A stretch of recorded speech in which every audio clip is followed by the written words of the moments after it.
mitigation COVID-19.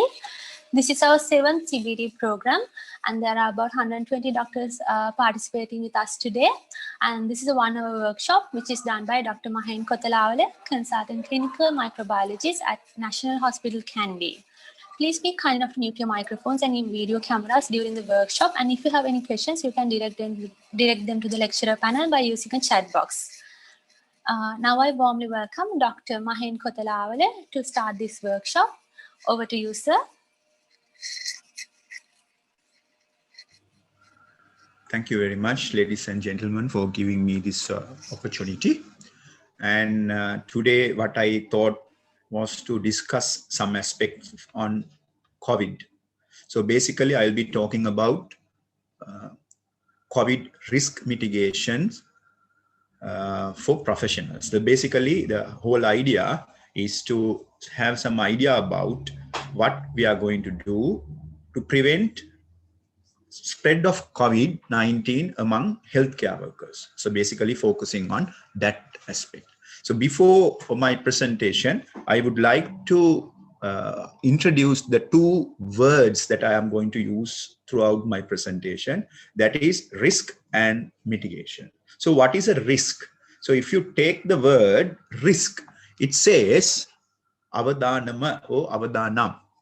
Then what is the term mitigation means? Awama kirim, right? So in my this 1-hour talk, basically focusing on those two words. So how do we involve in reducing risk of transmission of COVID first among healthcare workers and then to the community.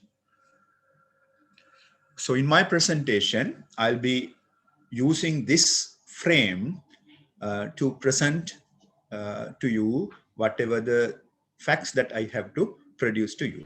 So first, I'll be talking about two examples of nosocomial spread of COVID in Sri Lanka. Then I'll be giving you the concept of risk scale of acquiring COVID-19, moving to transmission dynamics, and then viral transmission, and the factors which govern the transmission of COVID within the community and institutions. And then I'm talking about prevention of COVID-19 in healthcare setting. And then I'll be introducing the concept of exposure risk assessment, and I'll be talking about how we are going to use the risk assessment framework, exposure risk assessment framework in assessing the risk of healthcare workers. And then I'll be discussing some true clinical scenarios with you. So first of all, I would like to give you this bold statement. COVID-19 is not easily transferable. So I'm taking two examples from the hospital that I work, National Hospital Kandy. First one is the ENT clinic incidence. So in a typical day, the ENT clinic provides services for around 125 to 150 patients. So there are around 40 healthcare work personnel attached to ENT clinic of National Hospital Kandy. So here you can see from this graph the basic arrangement of the ENT clinic. You can see the patients were seen in the corridors and they were asked to come in one by one to be seen by doctors. And there's a registration desk, there's audiologist room and the speech therapist room, and on either side there are rest rooms and dinner or tea rooms. So basically this is the organization of ENT clinic within our hospital, what I'm going to discuss the outbreak which taken place within these premises. So on 25th November 2020, 2 healthcare workers diagnosed with COVID-19.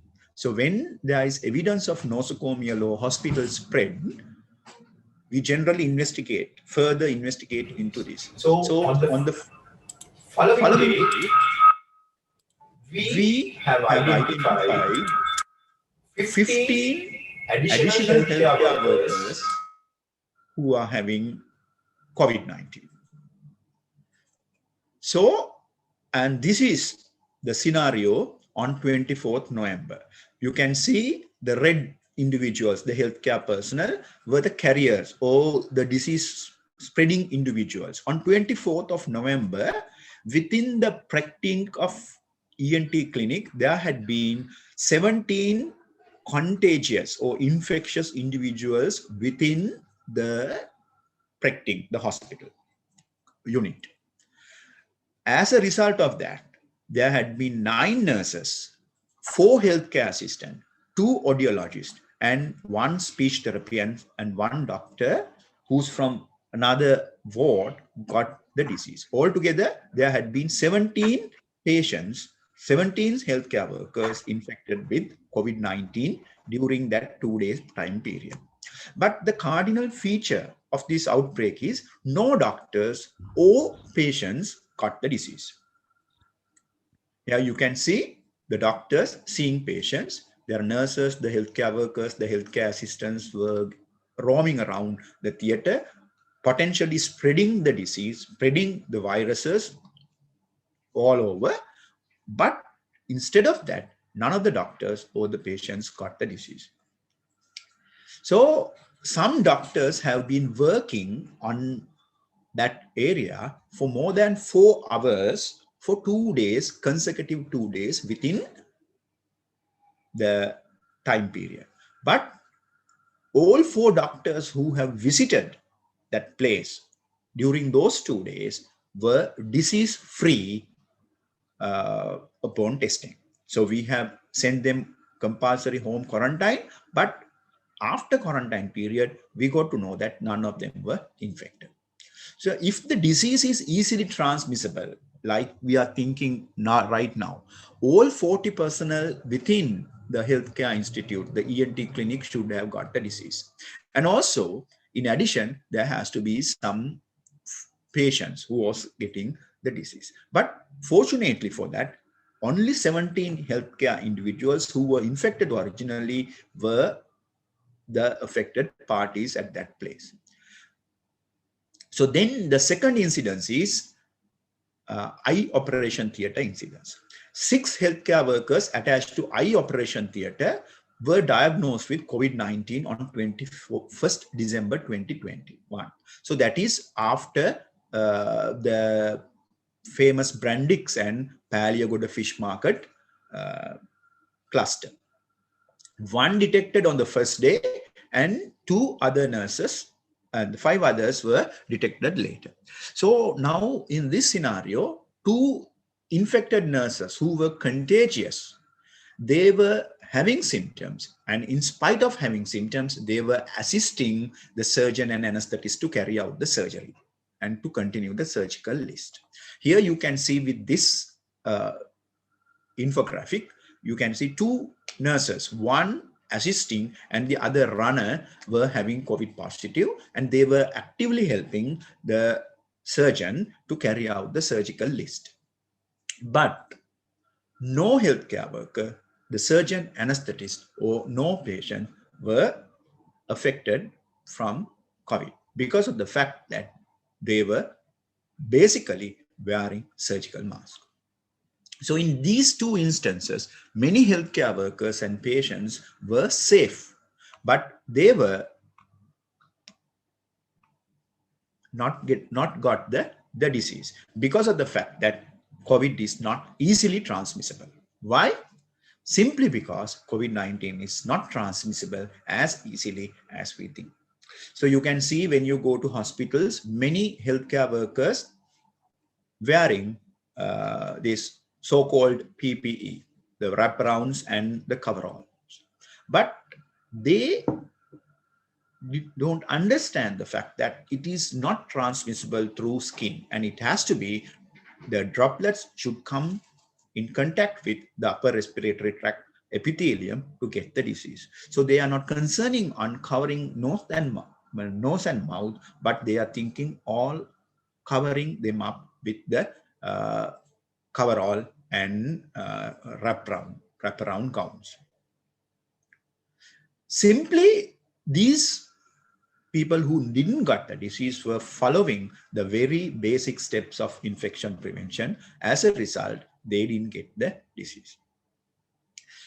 All of them were practicing minimal risk minimizing behavior. So risk minimizing behaviors is the famous wear mask, wash hands, and stay at safe distance. So if you practice these things, especially wearing mask 24/7, you can get rid out of the problem very easily. All other healthcare workers and the nurses and other healthcare assistants or the doctors, they were wearing surgical masks. As a result, they didn't get the disease.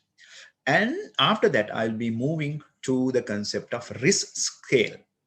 Risk scale means the chances of getting infection with COVID-19.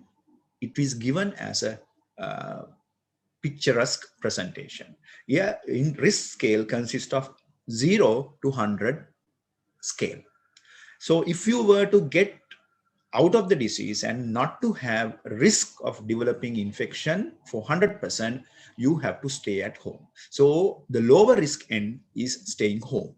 The other risk end is the getting the disease. So anything, so your activities, day-to-day interactions may have a scale from 0 to 100 depending on the risk that you are going to take when you are engaging in that interaction, that social interaction.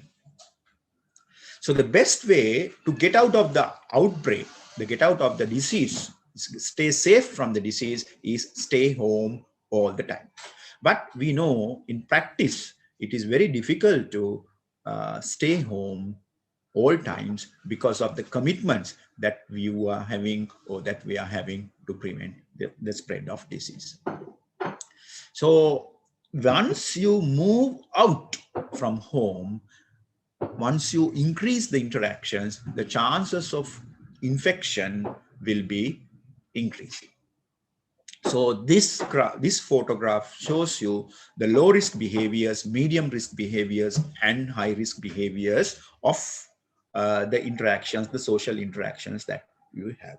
If you can't stay at home, the best thing to come out of the problem is to inculcate practicing or having a behavior engaging only on low risk behaviors. In that way, you can stay safe. The concept of new normal originated to define how well a person adapts to continue his day-to-day work without risking the person himself or the others to COVID-19. So basically the new normal concept is to stay safe and while continuing your work. So therefore, it is very important to identify the disease and the pathogen in order to reduce transmission. The new normal involves the changing of our lifestyle to acquire minimal risk behaviors. As I shown you earlier, it is very difficult to stay home to get out of the problem. You need to interact with the society. And if so, what you have to do is you have to acquire minimal risk behaviors to your lifestyle so that with the minimal risk behaviors, the risk of transferring or risk of getting COVID-19 will be minimized. So here you can see the changing lifestyle in order to prevent transmission.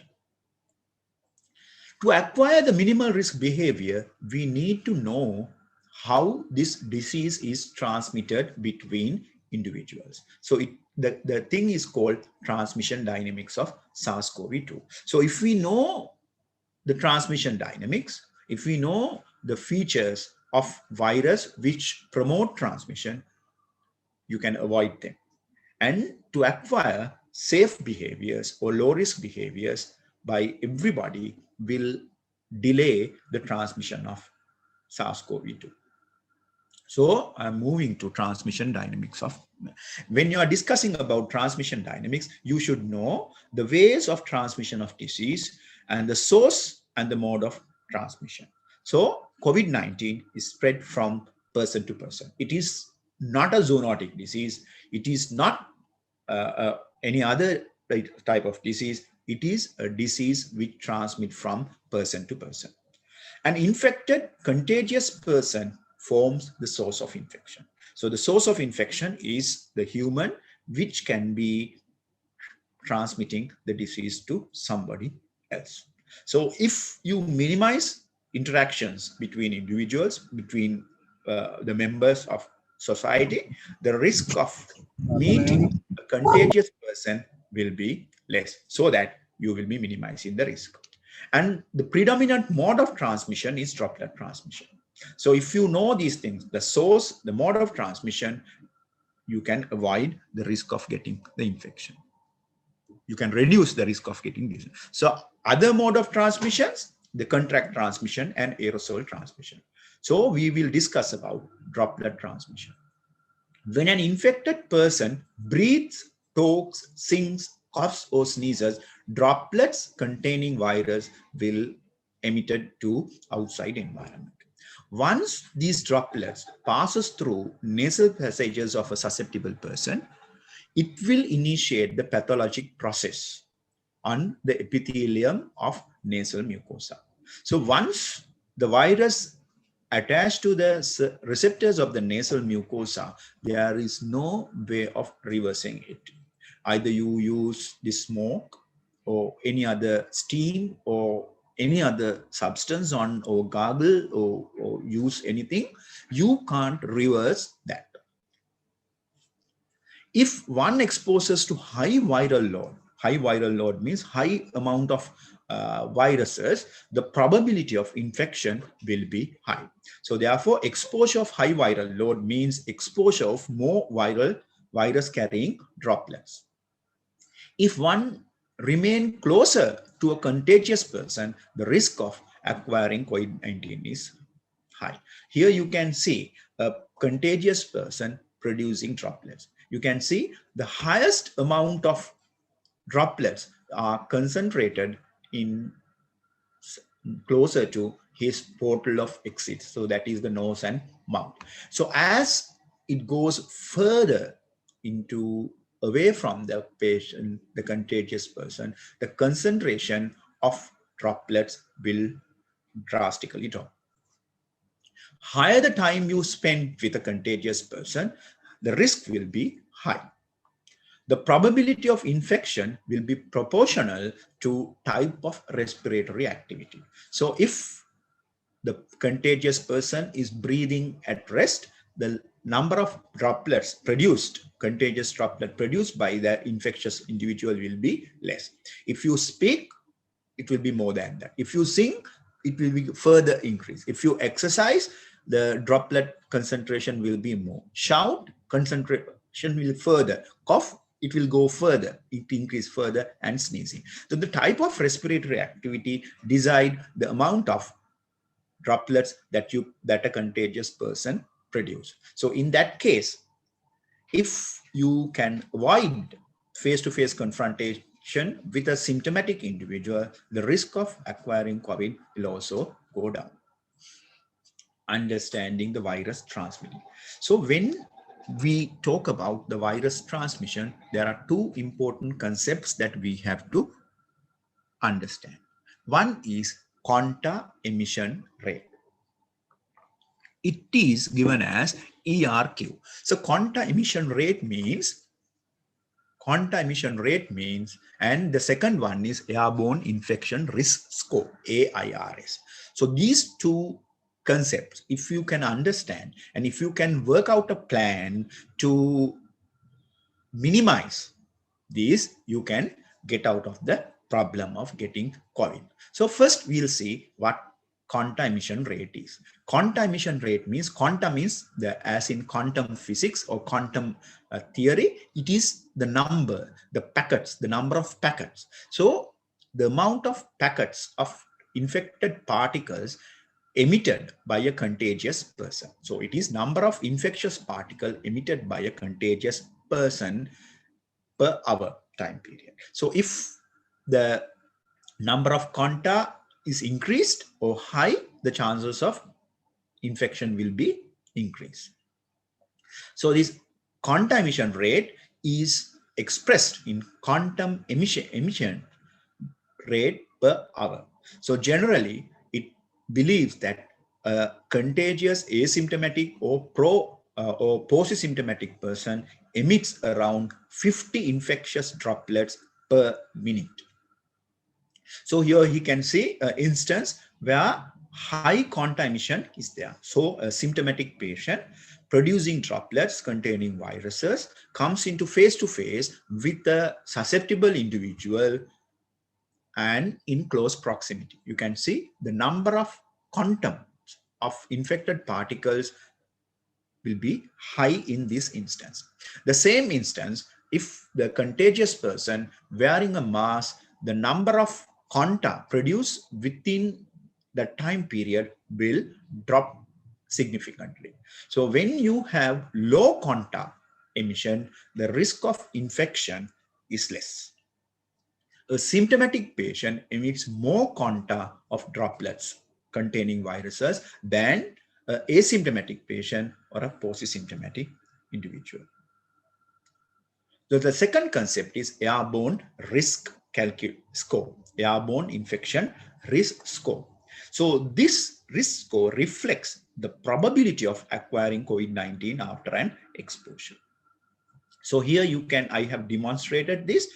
One contagious person sitting in front of a person who is susceptible.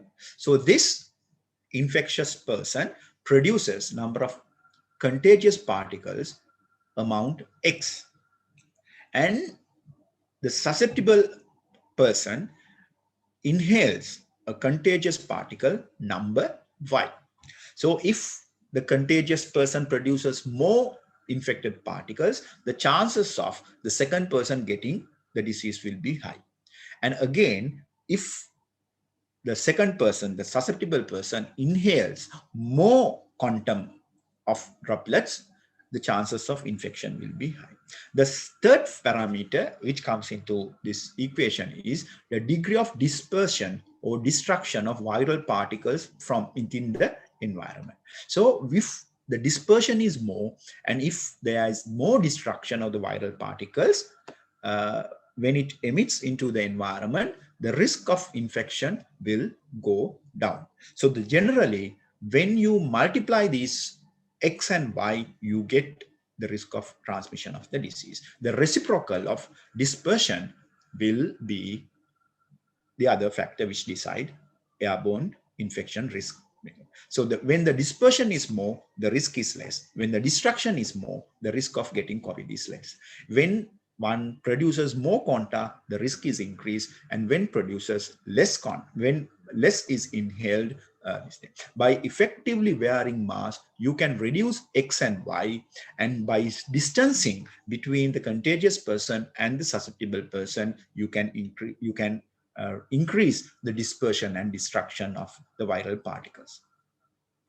So in this way, you can minimize the risk. If you know quanta emission and the airborne infection risk score, we can actively take steps to reduce transmission. So when you are calculating airborne infection risk score, there are 5 parameters that you have to consider. One is room dimension. So generally, within a room, if you have a surface area of 50 square feet per person, so that signifies less sort of overcrowding. So generally, if you are working in a closed environment, you have to have at least 50 square feet of area to stay safe. If that square area is less, the chances of infection will be high. Then the second parameter which we consider when we are calculating airborne infection risk score is the infectious viral removal rate. So if you allow the air to come in, the rate will be high. If you erect any barriers, the infectious viral removal rate will be reduced. Then the initial quanta concentration, so that is the difference of quanta produced and the quanta inhaled. And then total time of occupancy. When the total time increases, the risk of getting infection will be high, and the exposure scenario. So these 5 parameters are very important when we are calculating the airborne risk score. The airborne infection risk score predict the probability of transmission of virus from source to a susceptible host. Where high airborne infection risk score will increase the transmission of the disease, and low risk score reduces the disease. So as professionals, what we try to do is we have to make measures, we have to take measures to reduce airborne contact production and also reduce the airborne infection risk score. So if we know how to do that, we can stay safe, and also we can tell others how we can stay safe during this COVID outbreak.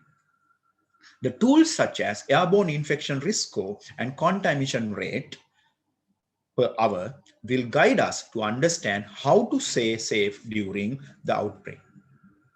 Contamination rates in different settings. Here you can see a closed space, a person producing different types of droplets, the contact, number of contact. When the person is breathing, you can see from 3 planes, 3 graphs or 3 photographs, the number of contact produced with time.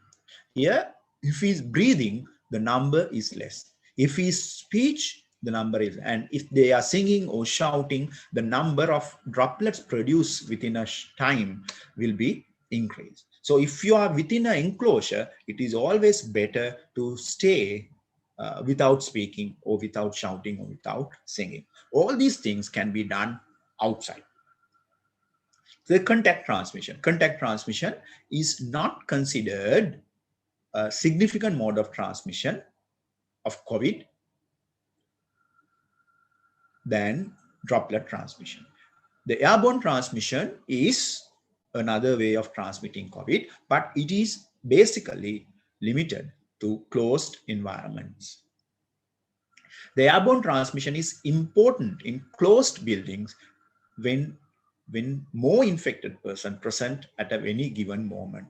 And if they stay longer within the building, the transmission risk will be high. So the risk posed by airborne transmission are reduced in outside. Still, from the knowledge that we have about the transmission dynamics of the outbreak, we can say droplet transmission is the major mode of transmission. A recently concluded study reveals that the contribution from droplet transmission is 90%. The fomite transmission and airborne transmission is 10% to all these things. So if we have means of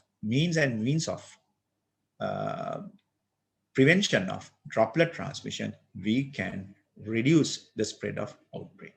So the other concept that I'm going to talk is infective dose. The infective dose is the number of virions required to initiate the infection process. For COVID-19, it is believed we need around 1,000 virions to establish or initiate the disease. If you inhale subnormal levels of virus, so that is virus less than 1,000, the disease won't progress. So there has to be a threshold level of 1,000 viral particles. Infective dose always need to be expressed in relation to number of complete virus particles. It is not related to RNA levels in the sample. It is always the number of live viral particles. It is not based on RNA concentration. There are 1,000 particles could be delivered. This 1,000 threshold level can be delivered from a single exposure.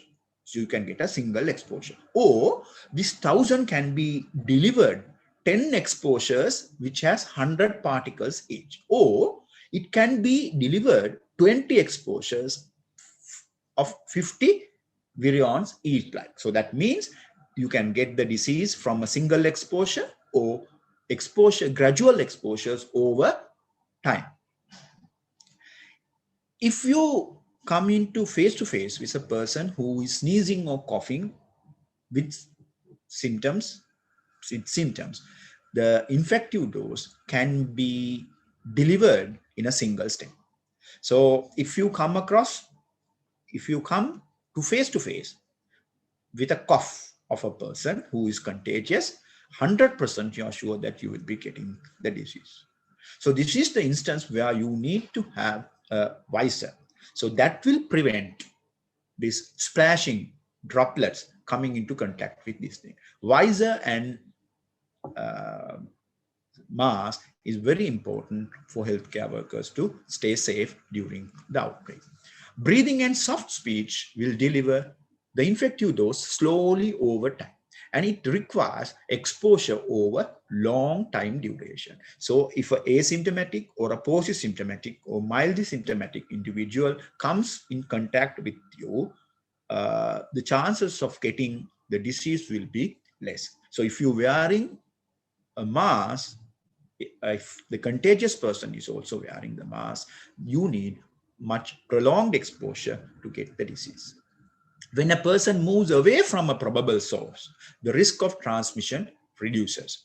So in this society, we don't know who are the contagious individuals. So therefore, it is very important to stay at a distance from an unknown source. In CDC, they have found out that 6 feet is the critical distance that you have to maintain between a potential contagious individuals if you want to stay safe. When masks were worn, the contact emission will drop significantly. Hence, the risk of transmission drops significantly.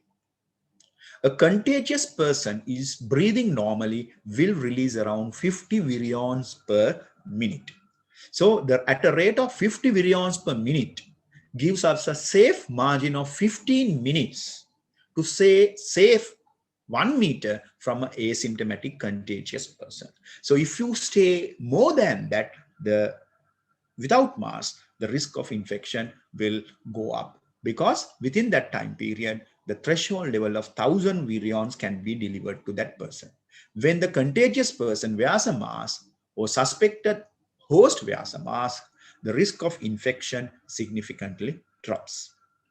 A properly worn N95 mask will reduce the risk of transmission of COVID-19 almost by 100%. So if you are a healthcare worker, if you are involved in aerosol generating procedure with a very close proximity to a contagious person, the only way of protection is wearing an N95 mask. And I want to stress the fact that wearing a cover gown or a overall is not as protective as covering your nose and mouth. A contagious person at its height of infection per sneeze emit around 200 million viral particles. So definitely, if a symptomatic patient sneezes into your face in close proximity, definitely you will be getting the disease. The next concept I'm going to discuss is the viral load. Here you can see from this graph, the brown color graph shows you the viral load. So remember, the viral load is a reciprocate of CT value. So you get higher CT value, that means less viral load. Lower CT value, you get high viral load. But here, what I'm going to show you is this line. This change is the viral load. When a person exposed to infected individuals, it will get the virus into the system attached to the respiratory epithelium. And there you have a time period known as incubation period. Here, incubation period is the time between entry of virus till the appearance of symptoms. So within this time period, the viral load increases. So once the patient is symptomatic, so that is in the green area, once the patient is symptomatic, the number of viral particles will be high. So that is why we say the antigen test will be positive within this symptomatic time period, and that is the time where the patient become invalid.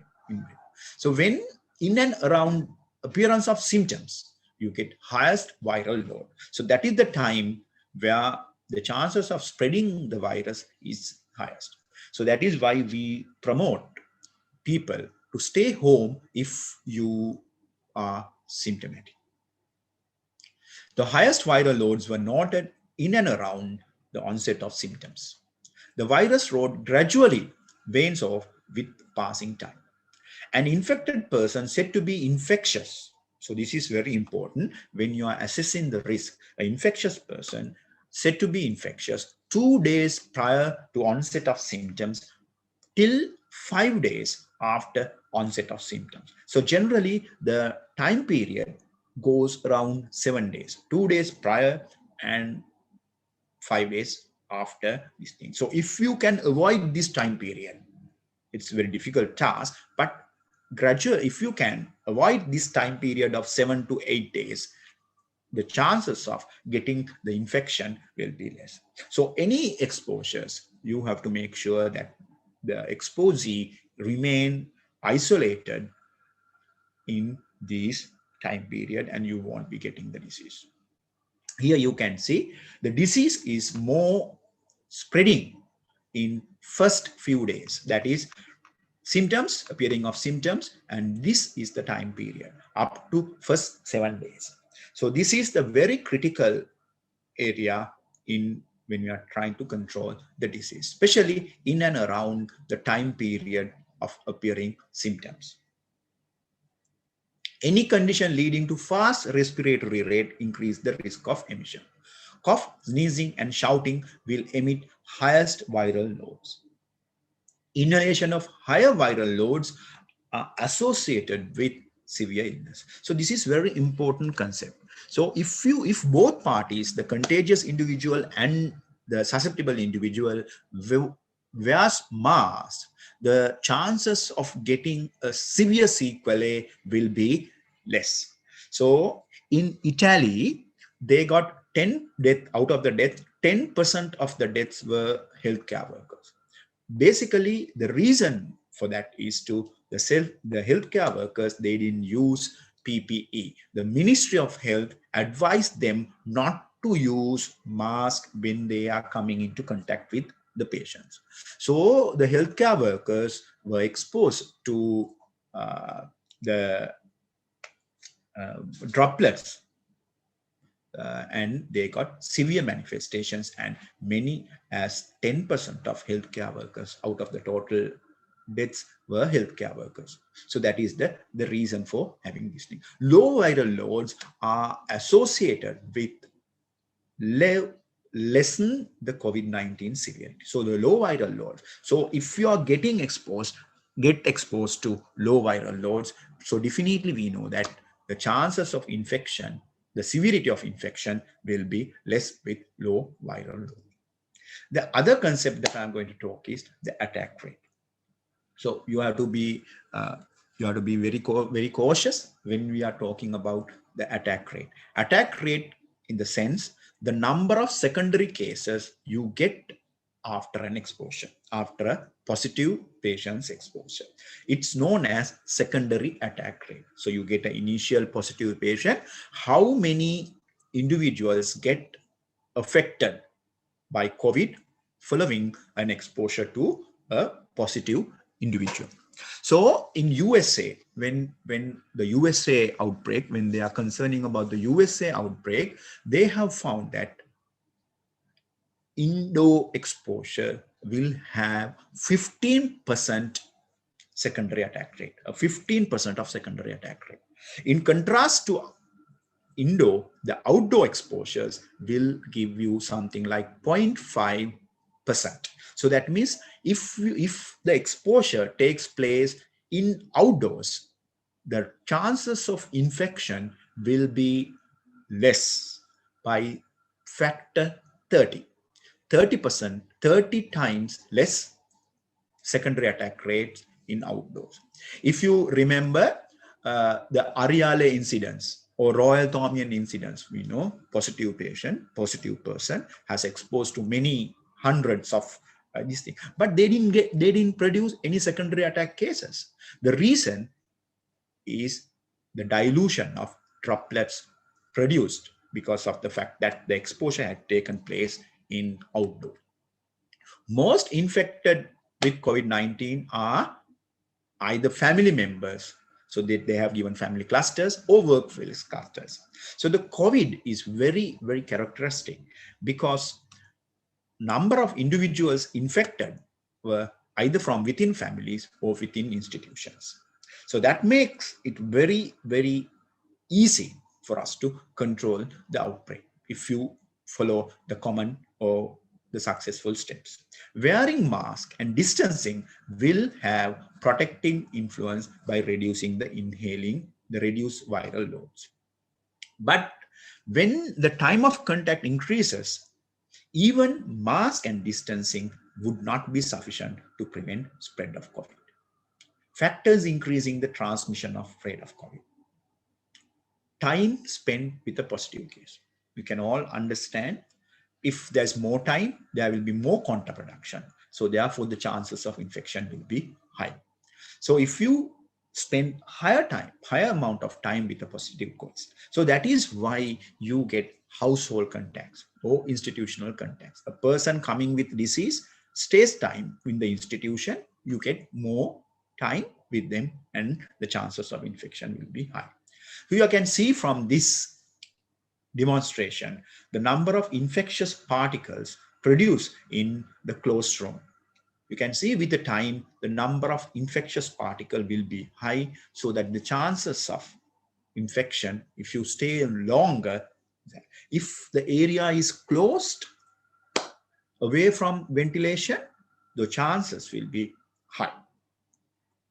Then the proximity. Proximity is how closeness. What is if you stay very close to a contagious person? So if in a household, it is the couples, the husband and wife, or the children, because they stay very close as a unit. So therefore, the chances of getting the infection will be higher if you stay very close to a contagious person. So that is why we recommend staying at a distance. Then the volume in the sense, the volume in the space that you have the exposure. If the volume is less, the chances of infection will be high. So if the contagious person meets in a small room and stays longer time, the chances of infection high. So that is why we say open up, open the glasses, open the windows, open the doors, so that the volume will be increased. So when the volume is increased, the chances of infection will be less. Then the number of infectious cases. So this is very important. So if you have more individuals with infection, the risk of spread will be high. So if you take Brandix cluster or the cluster associated with Paleogoda fish market, we had seen many individuals infected within a small time frame, with a short time gap. This has resulted explosive outbreak within very short time, because the number of infectious cases were high. So the other factor which promote spread is repetition. So if you meet the same contagious person over and over again, so the chances of infection will be high. So that is again, that stresses the home clusters and institutional clusters. If these 5 factors operated in a closed environment such as air-conditioned small room, the infection risk will be high. So what factors reduces the risk? First thing, avoidance of above. So what are the factors that we have to avoid? Time we spend, the proximity we spend, the volume, the number, and the repetition. So if you can avoid selectively these factors, the risk of transmission of COVID will be less. Then open up, let the air come into the room, which allow dilution of potential particles. We know naturally we erect barriers. We erect barriers to separate out patients and your customers and the clients, forgetting that we are effectively reducing the volume that we have. So if any one of us having the disease and become contagious, the risk of increasing this risk of spreading disease will be high when you have the barriers. Then the filtration. So this is a special situation where you get filtered air into enclosure. If it can be undertaken, it will reduce the risk. But the filtered air is not present in many places, but it is present in certain operation theaters where the risk of infection will be high. The best thing that we can do is wear mask. When you effectively wear mask, the chances of spreading viruses from a contagious individual and also chances of getting virus inhaled into your system will be reduced. Both the positive person will be protected and also negative person will be protected. So it is estimated that in America, if you use mask continuously 24/7, you could have prevented 130,000 deaths within next month if everyone wear mask.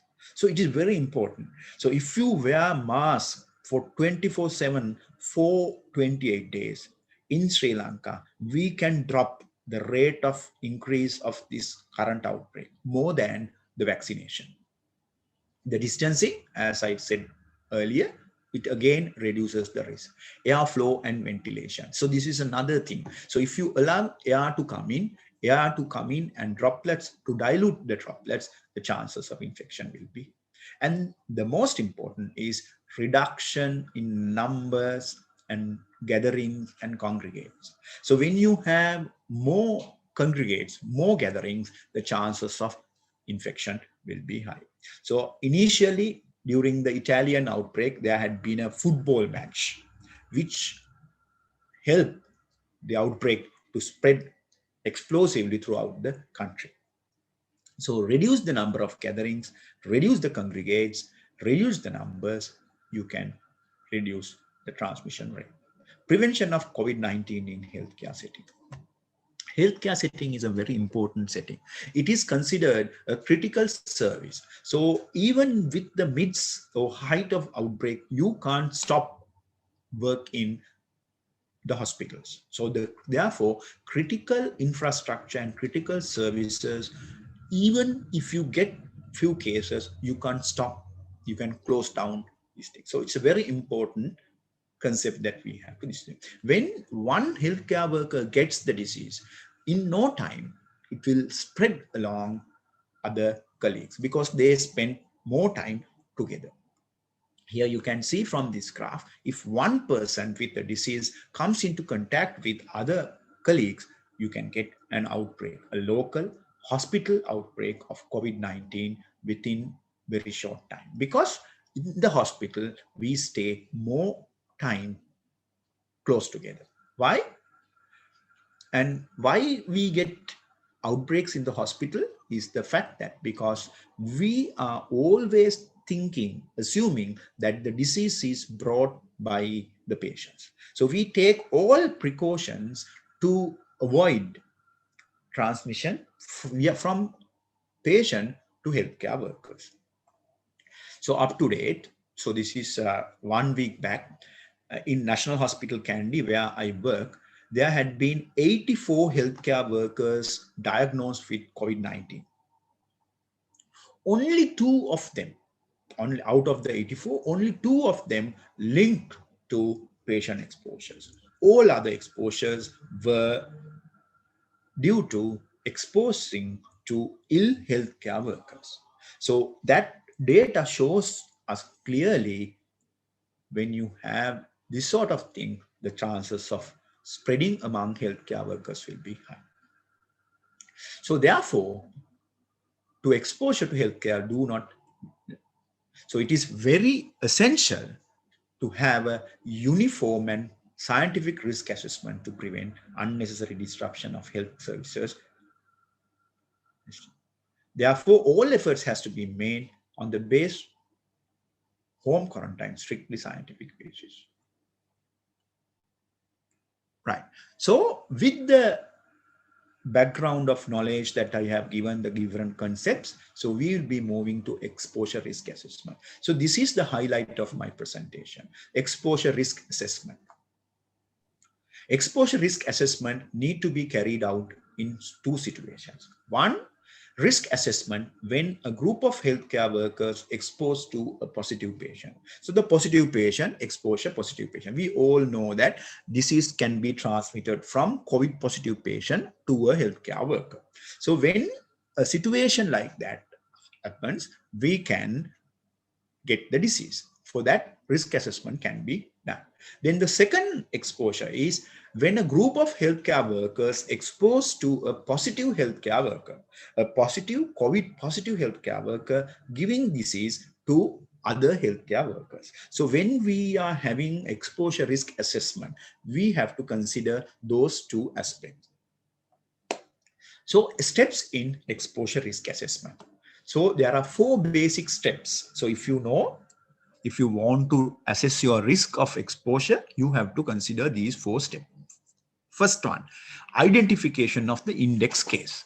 Second one, identification of contagious period. So generally, we assume that the contagious period will be 2 days prior to symptoms and 5 days after onset of symptoms. So that time period you have to avoid.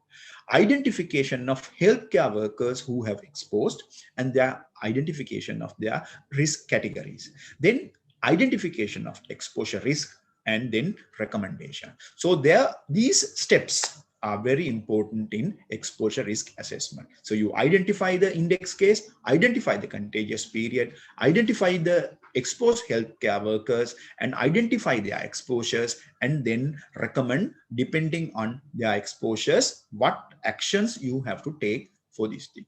Identification of risk. So working out the contagious period. The contagious period, as I said, 2 days prior and 5 days after onset of.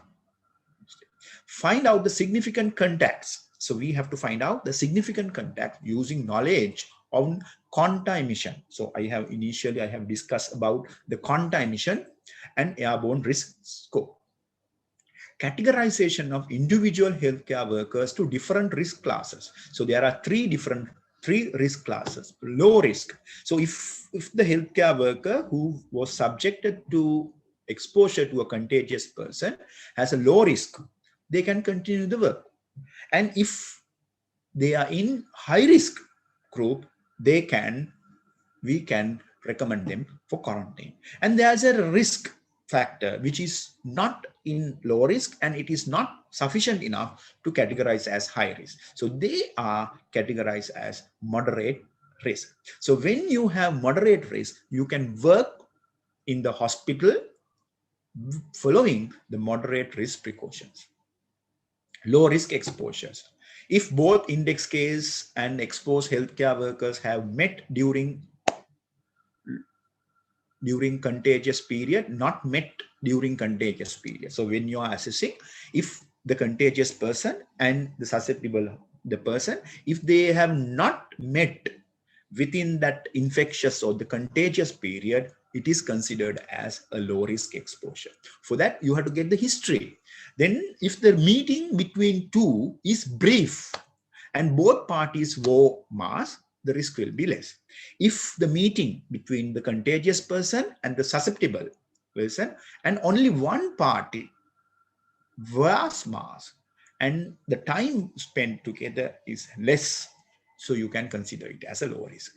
If the meeting took place at least 2 meters apart and it's remained short, the chances of getting the disease is less and it is considered as a low risk exposure. The high risk exposures. So these are the exposures that we have to concern. Spending at least 15 minutes with a positive asymptomatic patient without mask. So that is the time duration allows, the maximum tolerable time duration for us to be with a positive person. Spending at least 5 to 10 minutes face to face. Spending a night within the same room. Performing aerosol generating procedure, cough or sneeze from a positive individual, and engaging in oral care. So these are the high risk procedures. So I'll skip this. Important factors to consider when duration of exposure, type of interaction, extent of body contact. So the high contact, the risk is less contact, less. Patient wearing a mask properly, if the contagious person wearing mask properly, type of mask. Healthcare worker not following proper practices like donning and doffing of PPE. Healthcare worker not performing hand hygiene. PPE was soiled and damp and inappropriate PPE. Then I will be discussing about the risk assessment framework. Risk assessment framework is, there are two frameworks that we have decided from, worked out from National Hospital Kandy.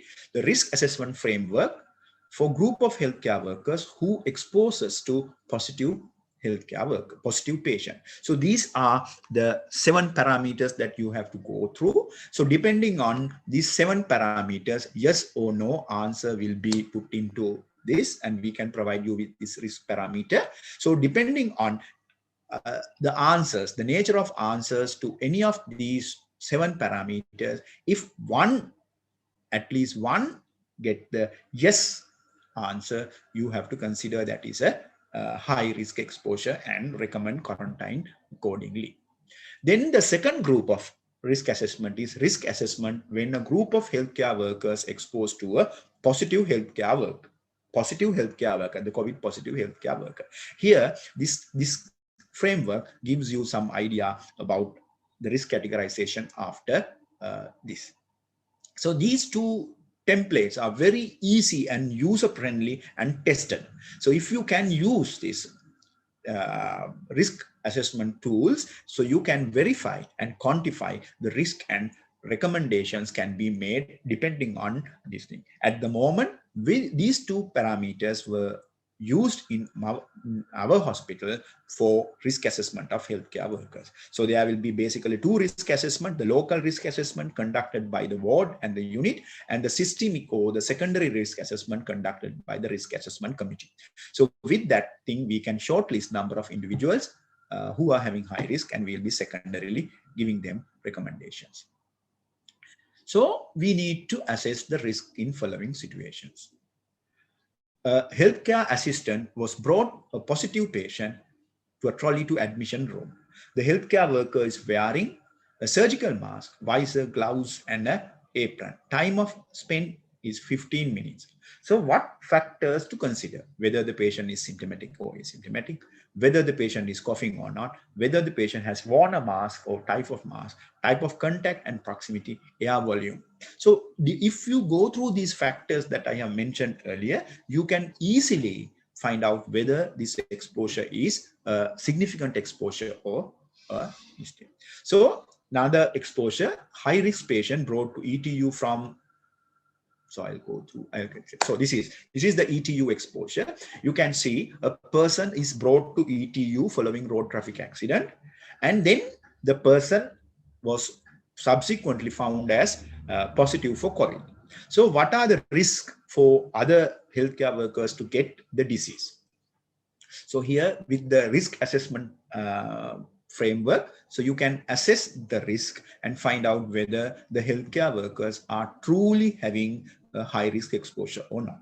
So if they are having a high risk exposure, you can recommend home quarantine and exit PCR. And if they don't have a high risk exposure, you can reduce the level of precaution to low risk and allow them to work. And if the healthcare workers are neither in high risk or low risk, and you can give you can keep them in moderate risk and still allow them to work and to maintain the critical nature of the healthcare delivery that they do for patients. A positive patient comes with symptoms to OPD, the doctor. Now here you can see the OPD scenario. A doctor sees a person with symptoms, and later he found to be COVID positive. And then what is the risk for doctor? What is the risk for the nurse? And what is the risk for the healthcare assistant? So with the framework that I have shown you, you can very easily find out the risk associated with this. And you can calculate the risk and also recommend whatever the recommendation you can. So idea of having these risk templates is to do the risk assessment and avoid unnecessary quarantine, unnecessary home quarantine of healthcare workers. You know, when you quarantine more healthcare workers after exposure, the number of workers left to do the work is less. So in that case, you will be straining, giving unnecessary strain on healthcare system. So that might lead to fatigue among the existing healthcare workers. So that is why we recommend to have a systematic way of assessing risk of exposure. How do you assess the risk of individual exposures on this day? You can see this is a common scenario in nights when operation theaters or wards. The nurses tend to rest in a very small area.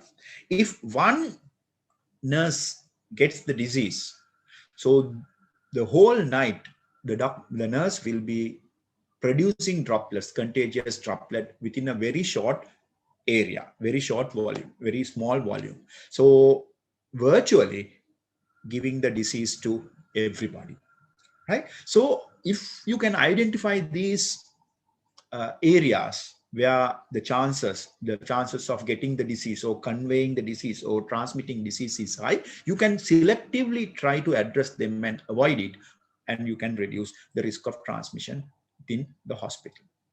So if there is a exposure in outside open environment, brief exposure, even with a COVID positive patient, the chance of getting the disease will be very, very minimal. So if that much of that sort of exposure, you don't need to give a uh, home quarantine recommendation. Especially the PHIs, when they recommend home quarantine, they take every possible exposures and they quarantine it. So that is not necessary. And if you do a systematic risk assessment, you can minimize that sort of home quarantine and minimize the risk of, again, traveling in a three-wheeler with a positive individual. So we assume that everybody will get the disease after that. But actually, if you are wearing the mask, you can prevent it, the spread. So here I have tried to give you a demonstration of incidents which taken place in the central province. A doctors party, a group of doctors having a party, giving a party for one of their colleagues who is going to transfer. You can see around 25 doctors were involved in this with a positive healthcare worker. But none of them, everybody believed that you get more cases after that exposure. But only the person, the index person who was positive for that instance, because the fact that they were wearing masks and they were observing distancing, and they have opened up the environment for air to come in. So basically they were following a minimizing risk behavior so that it didn't progress or expanded to a outbreak. So again, there are few others. This thing, a supermarket, positive individuals in supermarket dispensing or giving goods. None of the patients, none of the individuals who entered the supermarket didn't get the infection.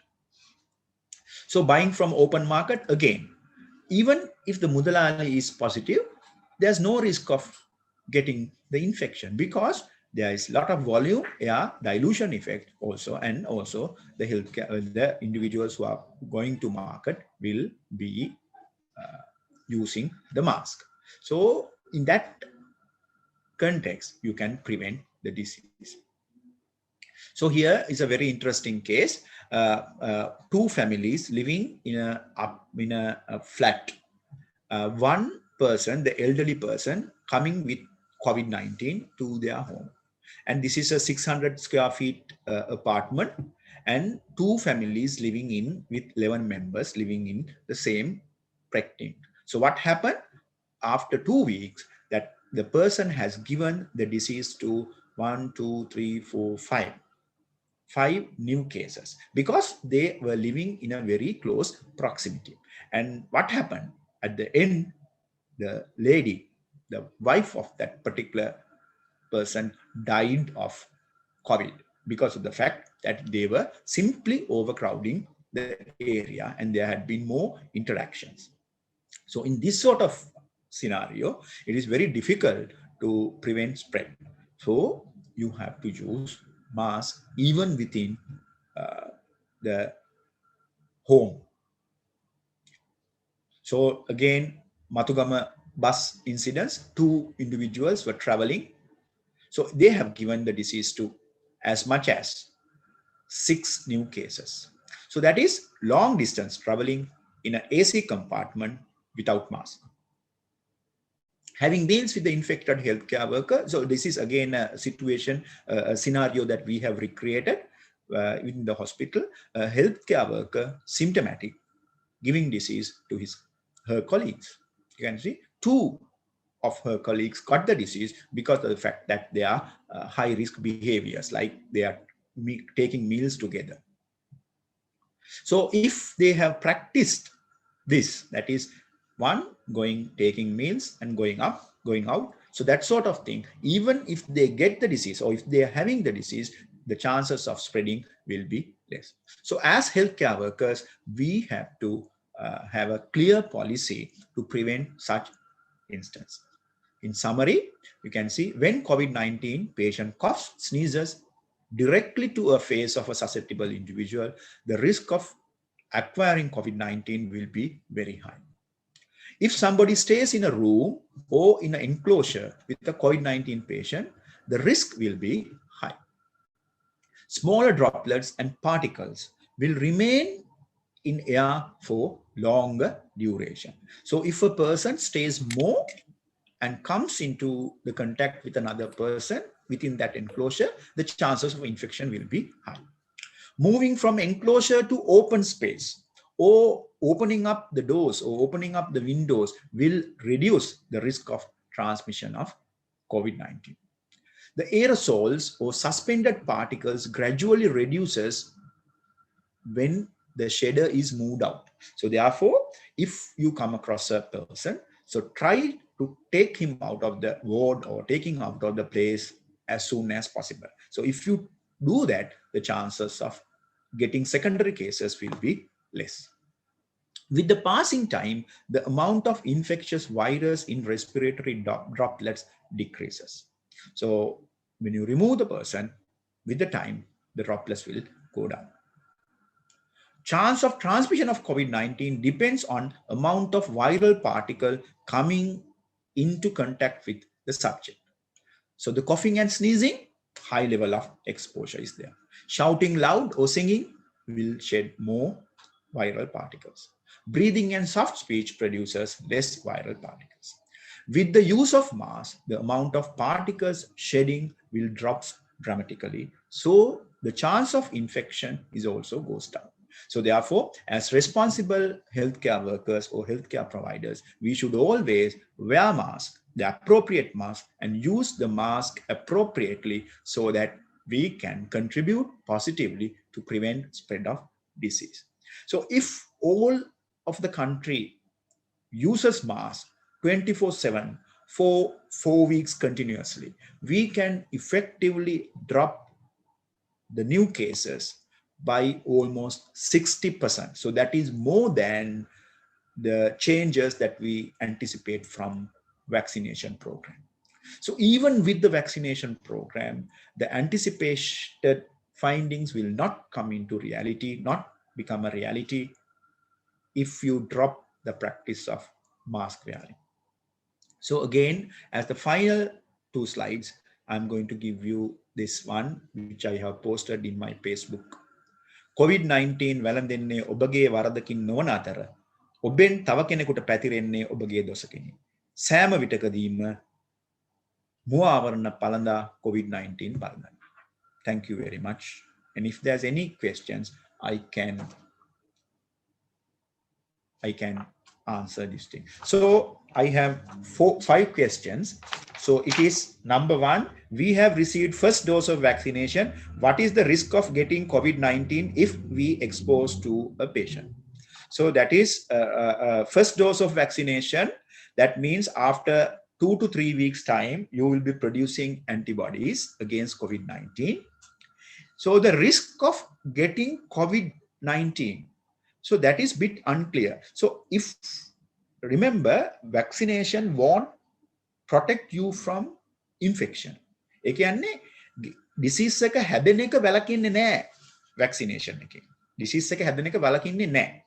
It will reduce the severe sequelae of the disease, the COVID-19. So it will definitely reduce COVID-19, the severe sequelae. So that is the critical COVID-19 manifestation, severe COVID-19 manifestation, and death. But it won't reduce the infection. It won't reduce the transmission. Even with the vaccination, even with the first dose or the second dose or subsequent boosters, if you ignore the using, if you don't use the mask, the disease will remain.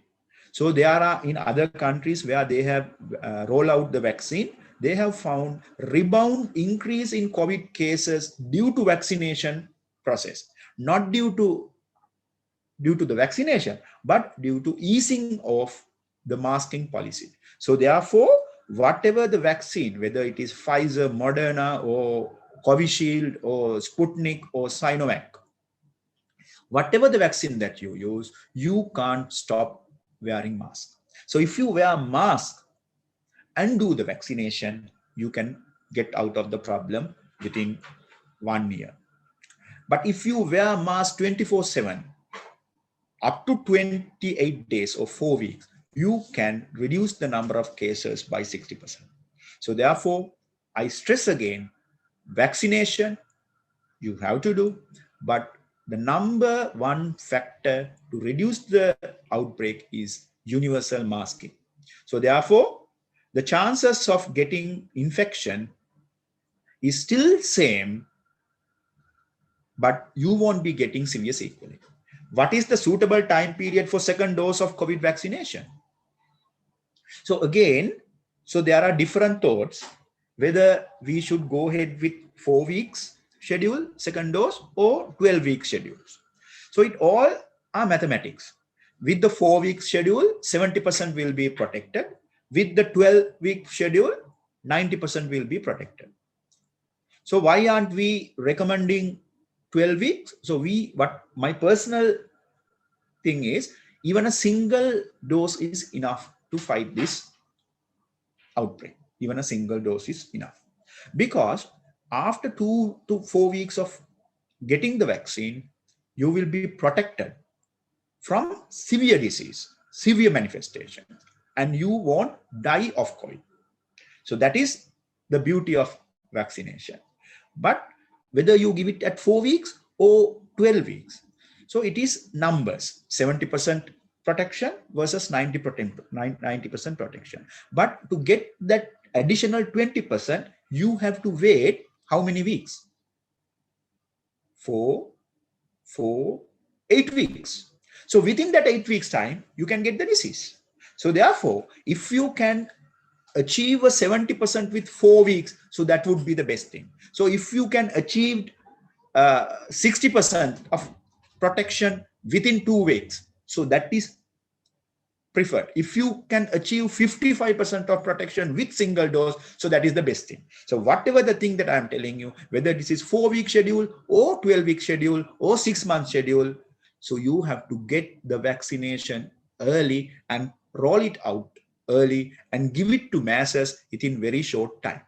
So we don't worry about the second dose, the booster, but we worry about the coverage. So if you give a more coverage, the chances of severe sequel will be less, and therefore you won't be getting more severe cases, and your critical infrastructure, the ICU beds, will be preserved for patients who are needy. Regarding the effectiveness of N95 mask, how often should you change, and how long periods the virus are on surface according to the latest research? So I will answer the second question. So that is, how long does the virus survive in surfaces? In medical microbiology, we call it 4 minds. So the surfaces and the other object, the solid objects. So we don't mind whether the virus stays live for 2 weeks or 5 weeks within a surface. The contribution from fomite transmission, the contact transmission is 10%. The contribution from droplet transmission and aerosol transmission is 90%. So therefore, we should worry about the droplet transmission. So if you cut down the droplet transmission by 50%, you will see a, increase of reduce rapid reduction of cases within very short time. So if you cut down the fomite transmission by 50%, you won't feel that. So therefore, we don't worry about the fomite transmission, the transmission from the surfaces. We have to worry about the transmission from droplets, because that has 90% contribution for the outbreak.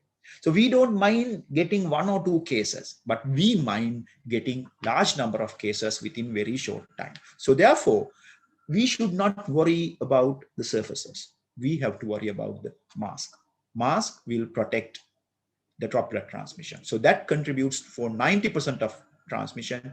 Wear mask 4 weeks continuously, appropriately, you can cut down the number of cases. So if you clean the surfaces 1 month continuously with the best antiseptic that you are having or best detergent of having, the rate, the outbreak won't drop to a significant level. It won't, you won't see the difference. So therefore, always wear mask.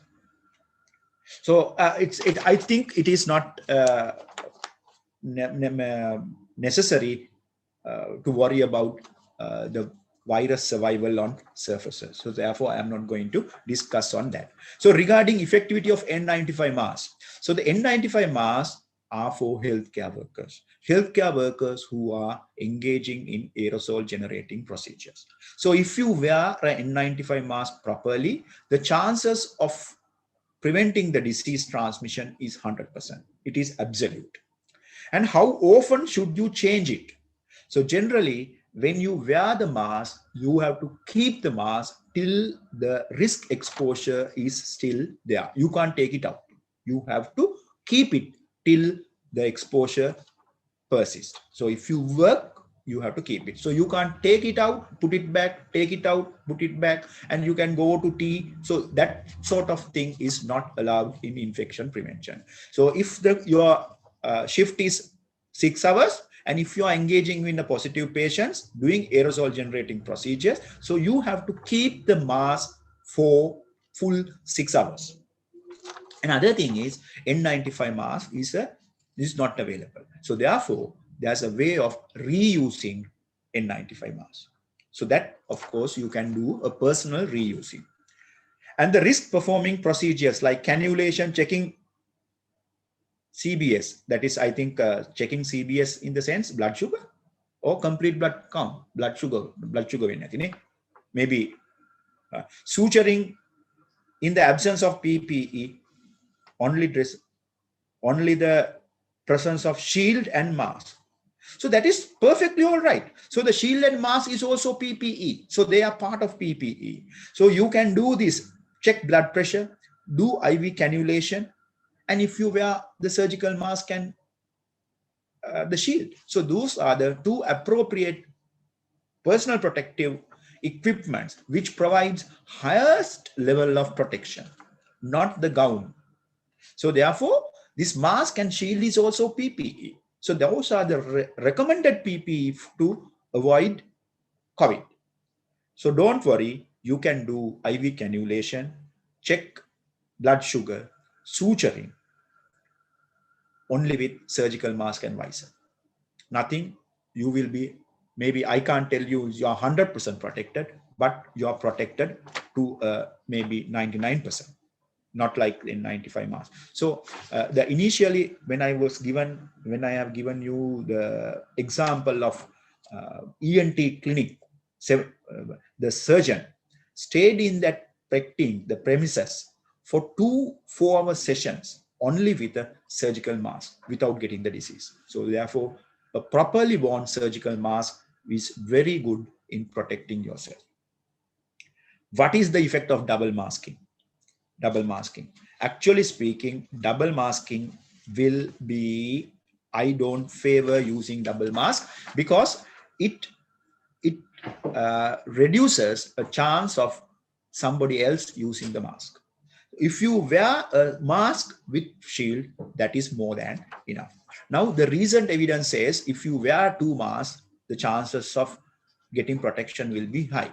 But so that is for a, now if you take single use protection, you may be getting 80% protection. If you double mask it, you will be getting 85% protection. But you are getting 5% increase of protection in using two masks which can be used by somebody else. So therefore, double masking won't provide you additional protection. Use a single mask with visor, so that is more than enough.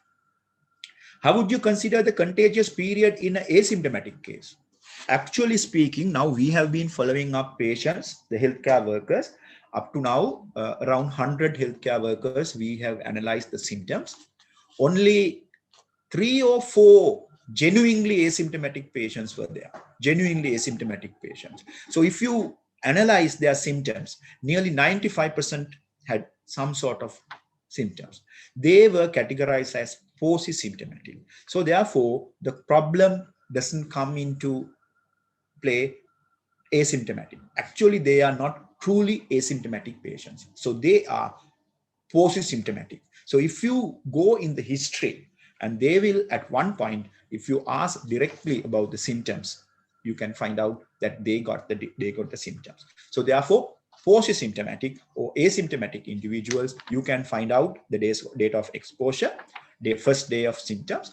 But if you keep on going asking on the individuals, at one point they will tell that I got nasal stuffiness or headache or backache or body aches, and that is the date that you have to consider as the first day of symptoms. An asymptomatic patient we don't want, so we can't diagnose asymptomatic patients. So they will be there and they will just vanish. So if you wear a mask properly, everybody, the problem of asymptomatic exposure won't happen because you are masking. With the mask, you can reduce the droplet production and also the disease. So it will have a natural death. How infectious would one be after being vaccinated and subsequently got infected? Actually, infection risk will be same. Risk will be same. Only problem is the infected person might think that these symptoms are due to vaccine. So they might not use mask, thinking that the effects are due to vaccination, and that will increase the risk. But even with the vaccination, you can't take off the mask. You have to keep the mask. If you keep the mask, wear the mask properly and keep away from the society when you are symptomatic, you will be not spreading the disease. But if you ignore the basic stuff such as masking and distancing with the vaccination, that will have rebound increase in case load. What is the risk of getting COVID when taking PCR from infected patient who cough during the procedure and doctor wearing a PPE? So when you are supposed to take the specimens, the specimen are called aerosol generate. Specimen taking is an aerosol generating procedure. So therefore, you can't take specimens only with a surgical mask and a visor. At least you have to use a specimen collection booth to stay inside and collect the specimen. So therefore, if you are taking specimens with a surgical mask, you can't do that. You have to request for a KN95 mask and a specimen booth to collect the specimen. If the person is coughing to your face, surgical mask will provide you some protection, but that protection is not absolute. If there's a risk of catching COVID when we have taken PCR from infected individuals where we don't follow proper doffing, and yes, so there's a chance of getting infection by proper doffing and dunning if you are not done it properly. So therefore, a training has to be there. A proper training has to be there for proper dunning and doffing. And also getting a vaccine, how long does it take to develop effective antibody? So you can say 4 weeks. If the time margin of 4 weeks is left, so that is the time frame to develop the antibodies. but that will provide protection against the infection only 60 to 70%. But it will definitely provide protection against severe manifestations. I would say against death, it would be 100% protection against death. Not, you are not dying if you take vaccination. What is the plate for hand sanitization in preventing COVID rather than hand washing? So both are same. I would say hand washing with soap and water would be better than hand sanitizer, because hand washing, you are using a lot of soap and water. In hand sanitization, sometimes you might not take the proper volume. So the volume recommended is 3 to 5 ml, but you might not use it properly. So therefore, hand washing would be better than hand sanitization. The virus, SARS-CoV-2 is an enveloped virus, and the enveloped viruses are very much susceptible to detergents, that is soap and detergents. So I think I have answered the questions. I think you would have got the proper feedback on your queries.